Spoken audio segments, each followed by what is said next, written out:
અંકલેશ્વરમાં સ્થાનિક સ્વરાજની સંસ્થાઓની ચૂંટણીને ધ્યાને રાખી જીનવાલા અને આદર્શ હાઈસ્કૂલ ખાતેથી ચૂંટણીના જોડાયેલા કર્મચારીઓને ઈવીએમ મશીન સહિતની સામગ્રી સાથે મતદાન મથકો પર રવાના કરવામાં આવ્યા હતા।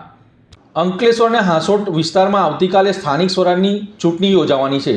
ચૂંટણીને ધ્યાનમાં રાખીને તંત્ર દ્વારા તૈયારીઓ પૂર્ણ કરવામાં આવી છે। તમામ જરૂરી વ્યવસ્થાઓ ગોઠવણ કરવામાં આવી છે। ચૂંટણી સાથે તાલુકા પંચાયત જિલ્લા પંચાયતની સામગ્રીનું વિતરણ અંકલેશ્વરની જીનવાલા હાઈસ્કૂલ પરથી કરવામાં આવ્યું છે, જ્યારે નગરપાલિકાની ચૂંટણી માટેની સામગ્રી આદર્શ હાઈસ્કૂલ પરથી વેચવામાં આવી હતી। તંત્ર દ્વારા ઝોનલ અધિકારીઓ, બૂથ લેવલ ઓફિસર અને પ્રિસાઇડિંગ ઓફિસરોને ઈવીએમ અને બેલેટ યુનિટ સહિતની ચૂંટણીની સામગ્રી સાથે મતદાન મથકો પર રવાના કરવામાં આવ્યા છે, જેથી મતદાન પ્રક્રિયા સુચારુ રીતે પૂર્ણ થઈ શકે। ગરમીને ધ્યાનમાં રાખીને મતદાન મથકો પર ખાસ આરોગ્ય વ્યવસ્થા કરવામાં આવી છે। મતદારો અને સ્ટાફ માટે દવાઓ તથા ORS ઉપલબ્ધ કરવામાં આવ્યા છે। આ ચૂંટણીમાં નગરપાલિકાના 9 વોર્ડની કુલ 36 બેઠકો, તાલુકા પંચાયતની 23 બેઠકો અને જિલ્લા પંચાયતની 5 બેઠકો માટે મતદાન યોજાશે।